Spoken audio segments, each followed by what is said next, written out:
Grounded 2 has been out for a while, but it's not until the winter update that we'll get to see more of the park, and a lot of people have been eagerly breaking their way out of bounds to see what's going on out there. Every single way that I've seen so far has been in creative mode, either using a lot of grass and stems or by doing a bunch of technical wall flips, stuff that made me toss my hands up in the air and say, too much work.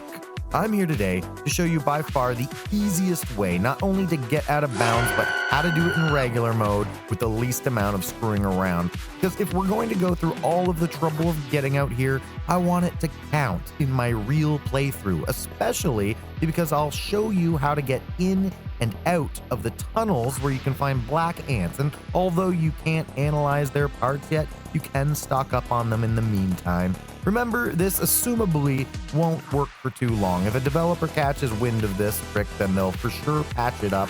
So make sure you get over there, make a fresh save so that you can access it after this is no longer a viable route to take.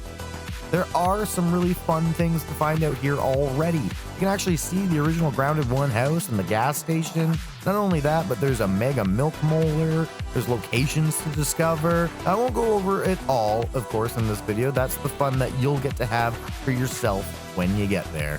First things first, you'll need the ant buggy and the shovel omni tool unlocked. It will also be super handy, almost necessary, to have your resources maxed out to hold 25 stacks, as you'll need a lot of clay. And by a lot, I mean about 500 to 600 lumps of clay. And that might immediately sound daunting and make you toss your hands up in the air saying, too much work.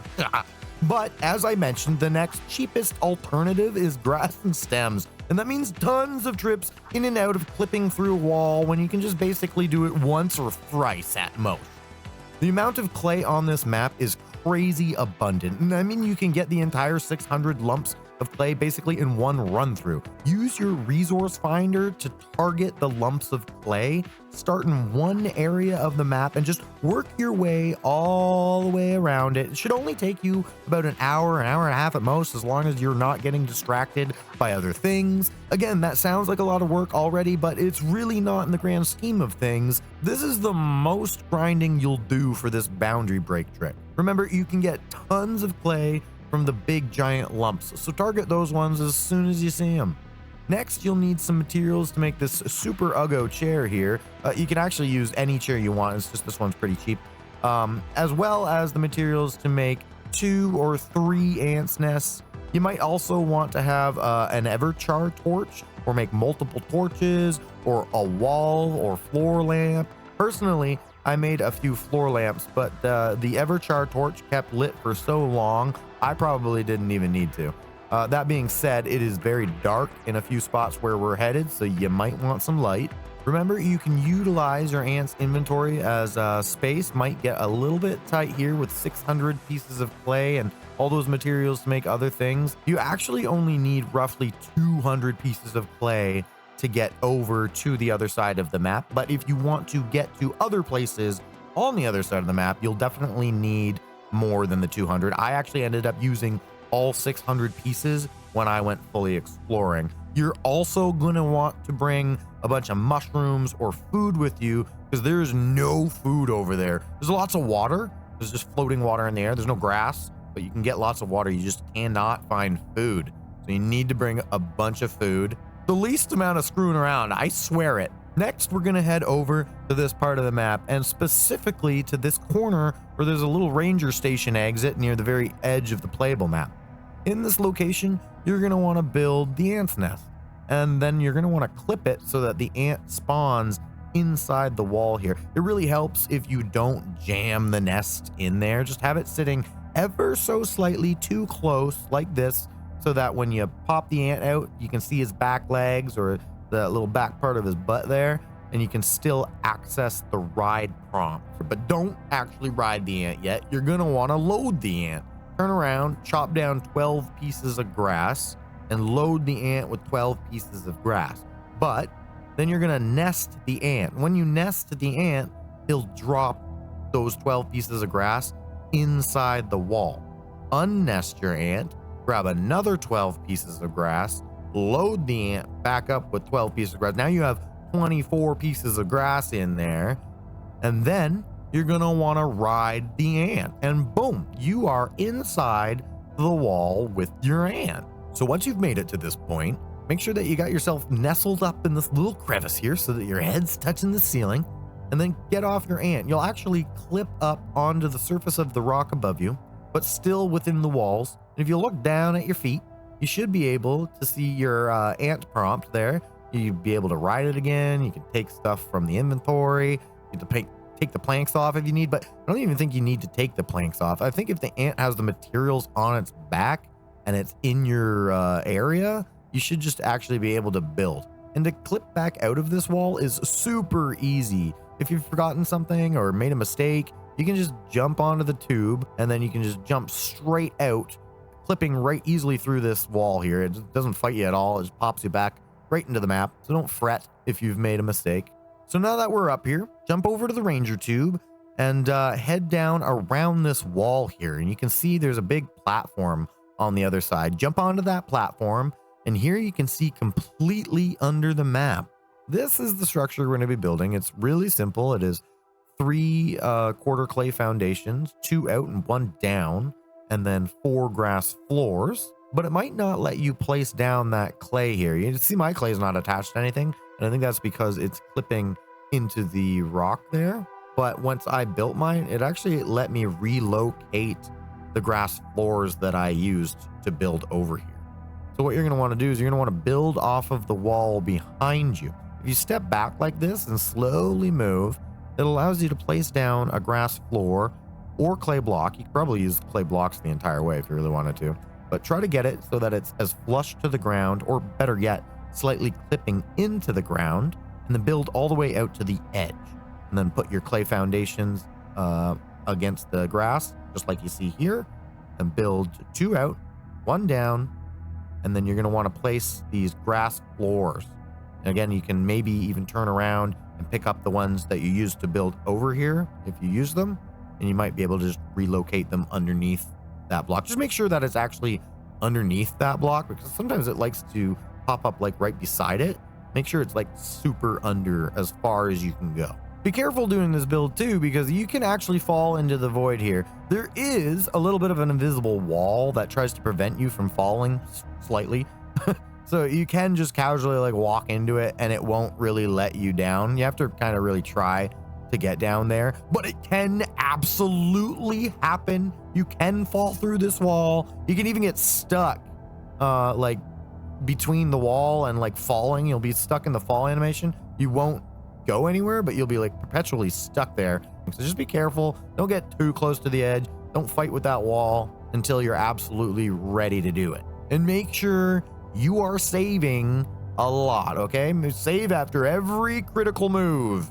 And to get those last few pieces of grass, just back onto the tube, walk around the wall, go to your ant, access the prompt for riding your ant, ride your ant, and pick up all those grass planks that you dropped there, and then just jump back up. But before you go back to the build area and finish construction, turn around and look down to find that ant prompt and retrieve 1 of the planks of grass from the ant.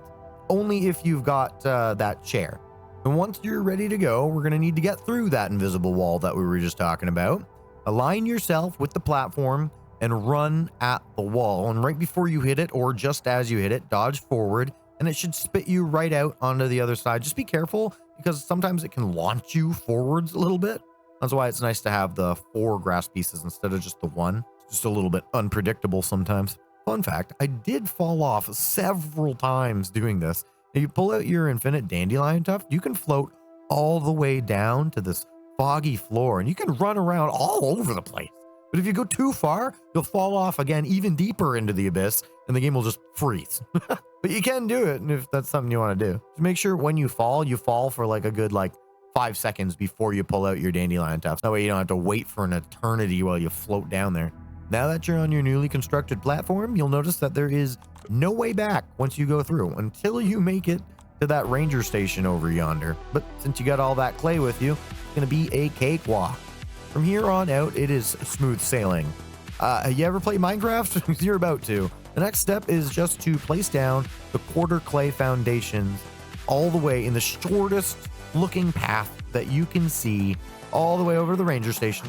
You're going to want to build up on top of the ranger station all the way along to the left side. Be warned, if you place a block and you don't like where it is, and then you go to move the block, but it says can't move the block, we're supporting something, so you decide, okay, well, I'm just going to cancel this block then. Your entire pathway will crumble into oblivion. You'll be sorry if you're standing on it while it happens. So again, make sure you are saving every step of the way. And once you've made it to that ranger station, you can jump on top of the ranger station, you walk along it, you can jump through the ceiling here, and you can exit out that way safely if you need more materials or go get food or whatever the heck you need. Now, from this side of the ranger station, you're going to want to start building down and over. This part can be a bit annoying, as I mentioned earlier. It's a little bit hard to get the blocks to sit where you want them to, especially when you're building downwards. You'll be aiming for that spot over there, which is admittedly hard to describe other than just that spot over there. But once you are in that spot over there, you'll eventually see this ledge of ground between two big rock looking things. That's the money spot. Once you get over to that spot, you're going to want to look straight up. And you're going to want to build that ugly ass chair or whatever chair you pick. It should turn blue if you move around, wiggle a little bit to get that placement. Make sure it's not like touching your head or flipping sideways or something, but it'll turn blue. Hold the record, everybody. Check this out. I figured this out after I've finished making this entire video. But if you build a tiny little platform right here and you put this chair right where you saw me put this chair, and then you sit in the chair to get out of the map, which I haven't even showed you yet. But here we are. That's how you do it. Well, look at this. Look at this. You can still access the other chair that we just popped down under the map. And if you sit in that chair and then you get up off of that chair, you won't pop up out of the map. Your head just hits it and you stand on this little platform and you can get back out. You know, all you have to do is just get back up to the ranger station and then jump into it. Look at that. You can get in and out without dying. Just disregard when I tell you to kill yourself later, okay? You don't have to do that anymore. I solved the problem. You're welcome. All right, back to it. Once you have it built, you can sit on that chair and, well, look at that. You finally made it out of the map. Pat yourself on the back. Give yourself a high five. Encore. Speaking of encores, let's get into the anthill. It is a little bit trickier with its clipping, but it's still very doable. Remember, I barely ever do this stuff. Clipping and out of bounds things, that's really not my thing. I only ever do it for like grounded and if I absolutely love a game or if they have that special mode in it, like they did in My Friendly Neighborhood, which I actually did on my other channel I have where I'm not a cartoon demon, but in human form. No links in the description or anything. You'll have to find that one out for yourselves. But the point is that if I can do this and I'm not very good at it, then tons of people and you can do this. You can pull it off. I've got faith. So now that you're out here, you're going to want to call your aunt over and, oh, there it is. And now you're going to head over to this location on the map. It's kind of out past where the garden hose is buried in the dirt and just to the left. It's not too hard to find. You'll be able to locate it pretty easily. But once you do, you're going to want to use the materials that you hopefully still have on you to build another ant's nest. So you're going to start by just using the exact same clipping trick like before, where you slightly put the ant's nest just ever so close to the wall that you want to get inside of, and then you're going to ride the ant. Don't get off the ant because this is a very small area. If you get off the ant, it might pop you right back out of the rock. So just turn around, look at the ant's nest, pick it up, and relocate it so that it's now clipping into this rock that you see here. Again, don't dismount the ant, just nest the ant. I believe nesting the ant should just pop you down safely. If you unmount the ant, it's like he jumps, right? He jumps and he pops out of the rock. So don't even do that. Just nest the ant. You should safely just pop down to the ground and then unnest the ant. Make sure that your ant is now inside that second rock and you can access the prompt to ride it. And if you do successfully, you should be inside of this rock with the tunnel entrance floor just ever so slightly above you. And if you fiddle around and jump up and off your ant, you should be able to pop into the cave. It might take a couple tries. It took me a little bit to pop up there, but you'll get into that cave and you can start exploring. This is where you can find all the black ants. You can find red ants in here. You can find that mega milk molar, specifically up in this little area up here in this cove, so don't miss it. But eventually you will want to get back out of this. Now you could give up and respawn back in the normal map and then use the backpack retrieval fix in the menu to get your stuff back. And honestly, it might be arguably way easier than what I'm about to show you. If you've explored this tunnel system extensively, you'll have come across this area where it's unfinished and just open. You can see we've actually gone pretty far. I believe we're underneath the upcoming garden area with like a pumpkin patch and stuff. So we actually traveled under and through the big giant brick wall separating two biomes. From here, you'll 1000% need the Dandelion Tuft trinket or some sick platforming skills, since you need to make your way painstakingly across the top of this totally sketchy pathway of roots and rocks all the way back to the entrance. Any mistake here can pop you back into the tunnel or off into the void. So save after every few jumps.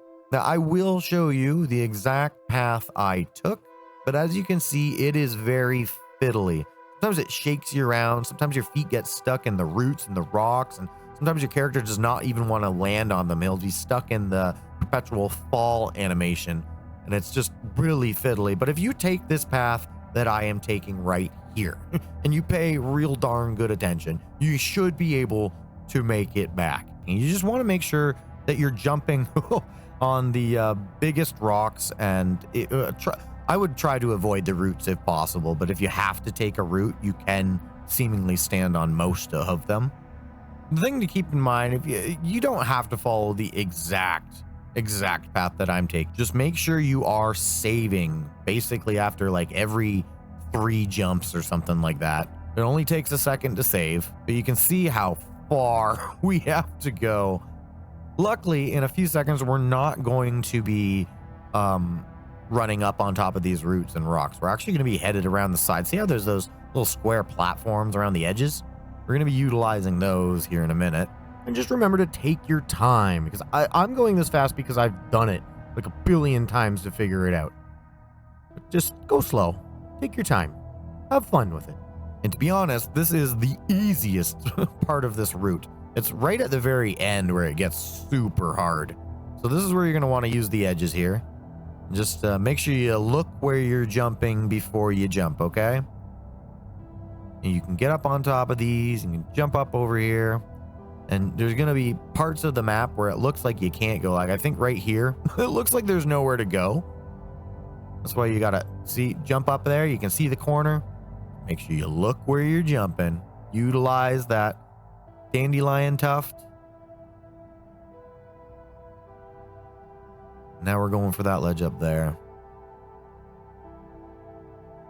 You can even clip inside of the walls here, so be careful not to get too close to the sides, because you can just walk straight through. You have to run all the way back or reload a save, which is a pain in the butt.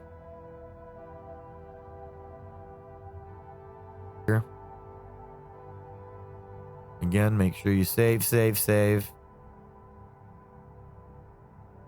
If for some reason you don't have a torch and it gets dark in there, you can even grab those slime molds off of the wall from out here. And this part right here, this is the beginning of the hardest part of getting out. This part sucks. It does not like you standing on these rocks and this root.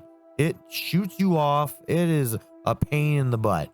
But once you do get settled up here, you're going to actually want to cross over to the other side onto these if you can. Careful. Careful.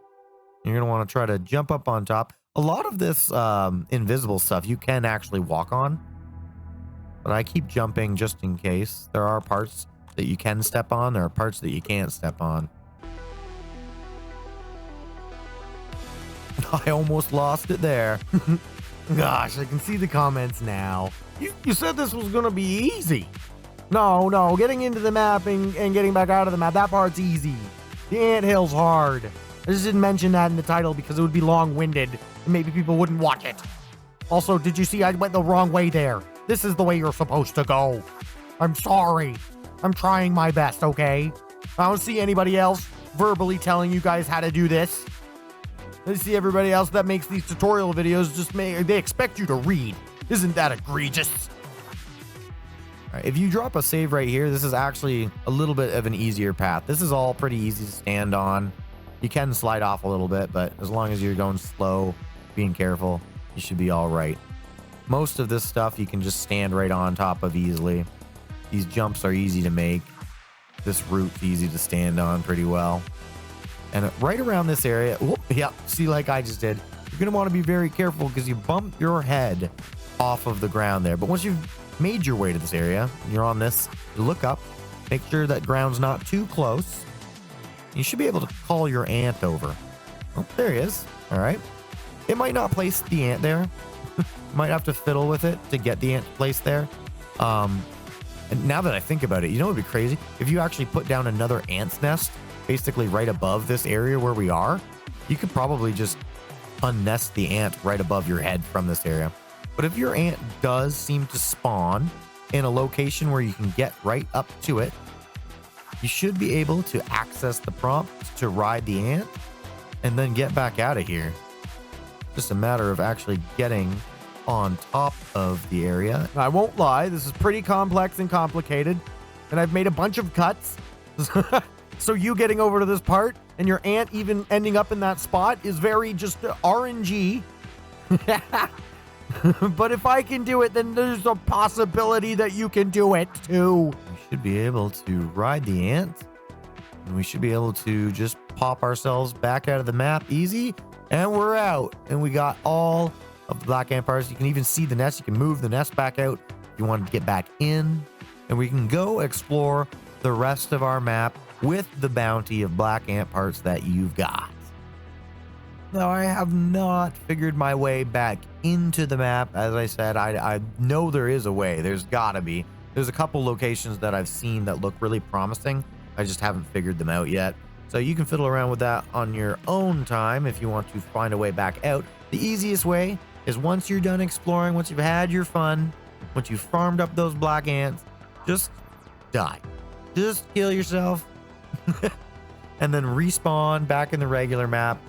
Use the backpack retrieval and then go get your backpack from the starting area. Sometimes when you use that backpack retrieval, your backpack will just fall through the floor down into the abyss. And what you do is you just log out, log back in, and your backpack will spawn back on top of the map. Everything will be back in it. You can go on your merry way. Hopefully that helps you out. I did say that's not a lot of fiddling, and now that I get done this video and I've said all I've said, I feel like that was a lot of fucking screwing around. So sorry, but hopefully that is a lot easier than all the grass and the stems and whatever. Because again, people do that in creative mode, and I want to be in the real game when I do this stuff. I want my hard work to count. But anyway, that's the end of the tutorial for here. Now I'm going to actually just talk a little bit about my build that I'm going with, because honestly, I've been having a lot of fun with this build. I feel pretty tanky. I can take on pretty much any bug and like basically just stand there. I don't even have to block. I'm so tough. I can just stand there and beat the shit out of it. Well, it's also beating the shit out of me, but barely doing any damage. And I can basically walk away unscathed. I did the event where you get the like icicle weapons, and there's a lot of scorpions during that event. I barely flinched. Like, that was so easy for me. I am so tanky right now. It's crazy. I don't know if they're going to nerf any of this stuff, but I'm like tough as nails. And I have been having a lot of fun with the combat. It's so nice that they added a dodge. I tell you, going back and playing Grounded 1 and not having the dodge sucks ass. But this is me. This is what I look like. I like to fluctuate between two different trinkets here. I use the Stabby Stinger, and I also use the Blistering Boil. And I always keep that Dandelion Tough trinket on me. Right now on my head, I'm wearing the Cockroach helmet. For my body, I'm wearing the Snail armor. And for my shin guards, I'm wearing the Ladybug guards. And I've upgraded everything to the maximum that we can so far, which I think is like tier 3 or 4 or something like that. My attack power is 37. My damage type is mainly stabbing. The critical hit chance is about 6. My critical hit multiplier, though, is 170. My stun power is 4. My block stamina is 34. My defense is 39. My damage resistance is 12%. And my block strength at 81. We're also gas resistant with this helmet, which is a really nice effect to have, because there's a lot of garbage and stinky stuff that you wander through. And getting stuck in that stinky stuff can sometimes knock you straight off your mount. So it's a good little thing to keep on your nog. The light shield I'm using is the Bomb Buckler, and it's a tier 2 shield. And due to being a light shield, it deals 2 stun when performing perfect blocks. It also deals 15 extra spicy damage and 25 sizzle buildup when performing those perfect blocks.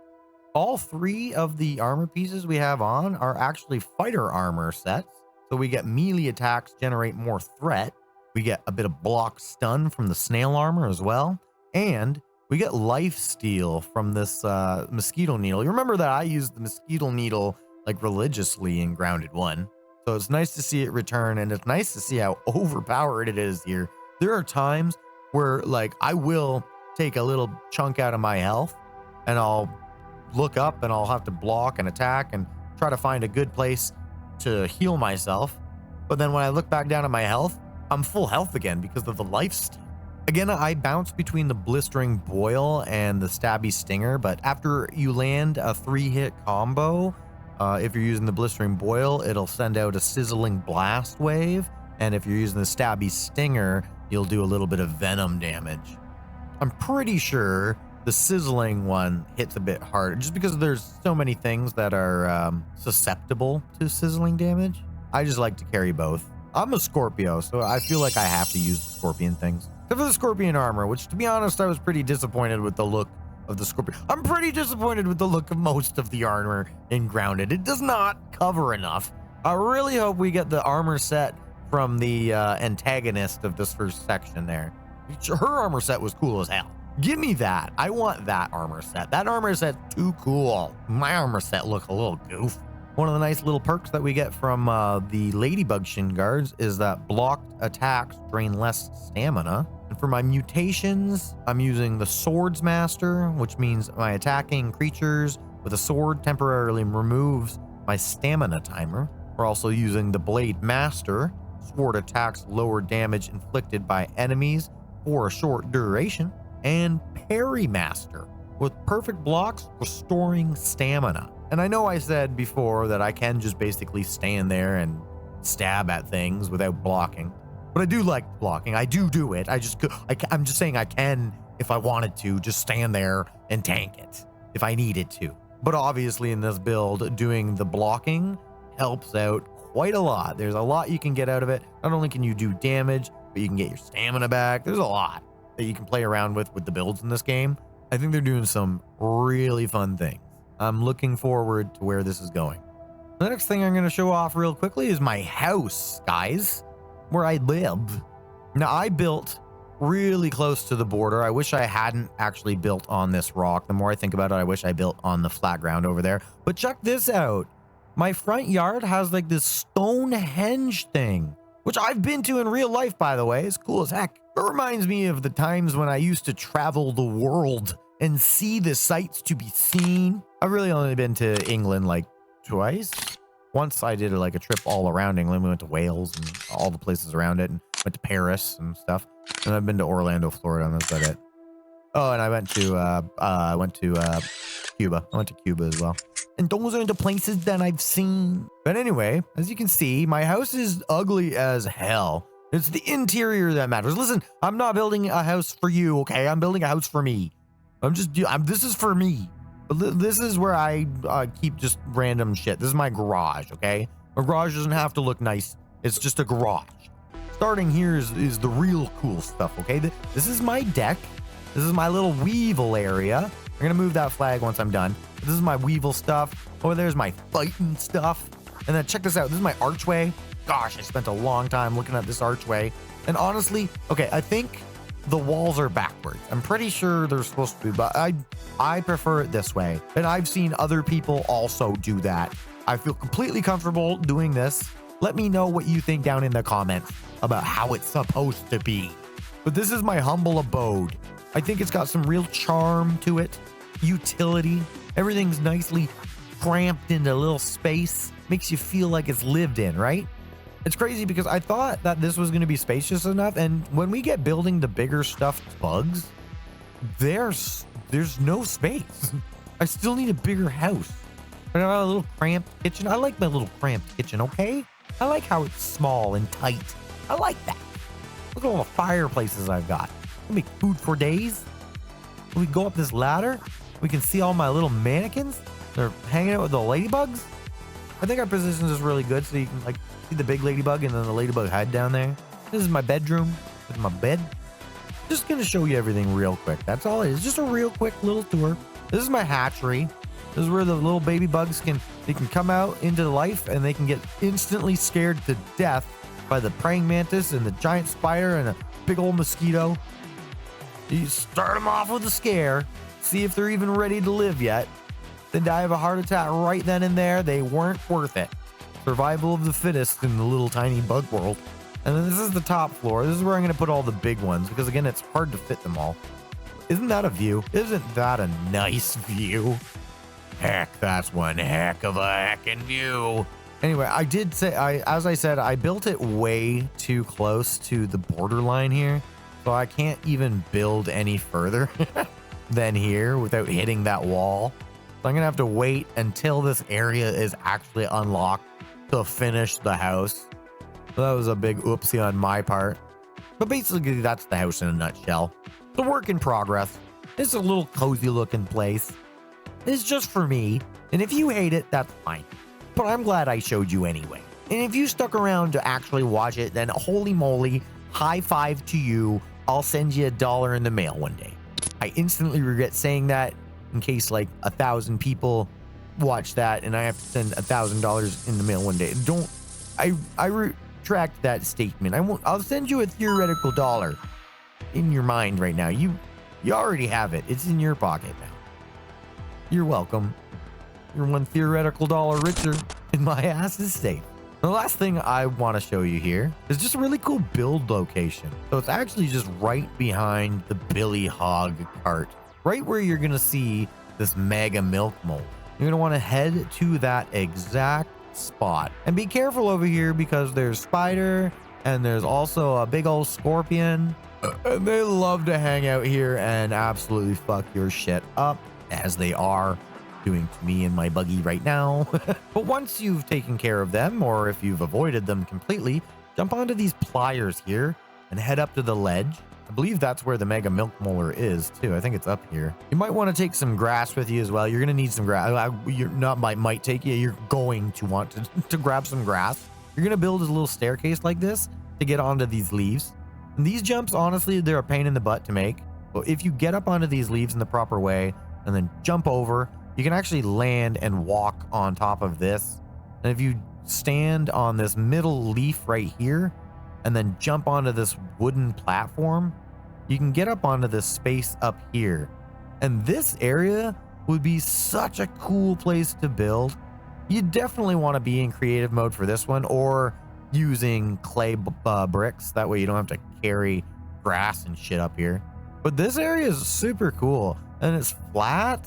Like down there, you could build off that. Look at that area. That's sick.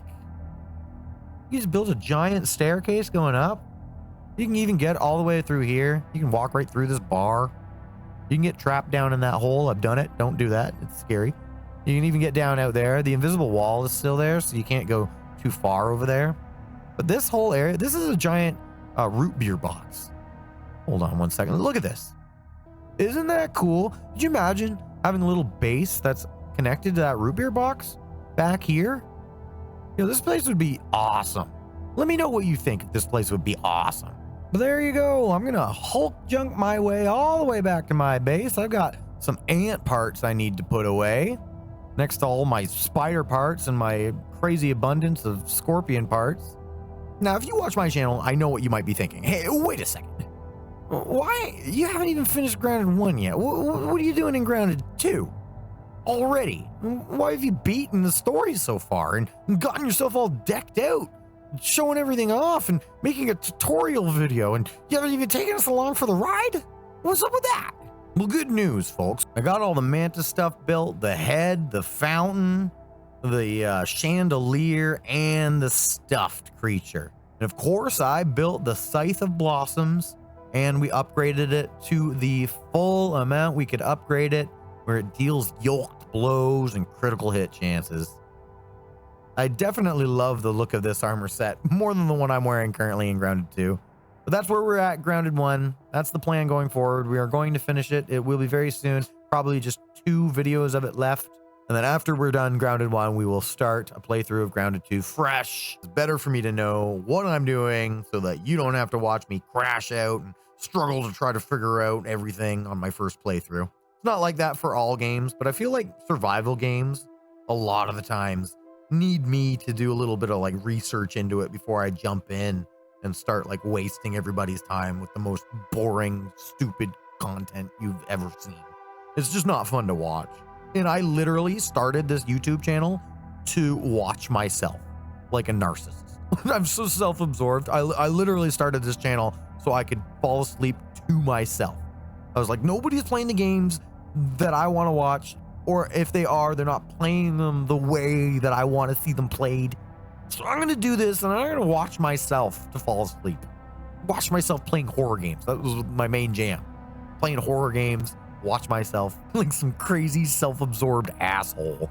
Hopefully that is the easiest boundary breaking trick you've seen, especially in non-creative mode. Hopefully there isn't somebody out there that's done it way easier and I've just made a fool of myself. Let me know though. Let me know if I've made a fool of myself, which honestly I probably have. Well, that's it for this video, everybody. I want to thank you for being here. Remember, everybody has their demons, and this demon was just glad to have you on the adventure with him. And hopefully I will see you on the next one too. These are not the type of videos that I usually make. I don't usually make informative kind of videos like this. I usually just play games. So if that's what you enjoy, please come on over and join the family. We could always use some more people. Maybe one day we'll rule the world together. You and me side by side, holding hands in a big chain line long full of people holding hands all over the world. In my name, of course, because I'm the ruler, I'm the leader. But I'll give you a piece of the awesomeness, that's for sure. I can share. Okay, now what next for being here, everybody? Bye-bye.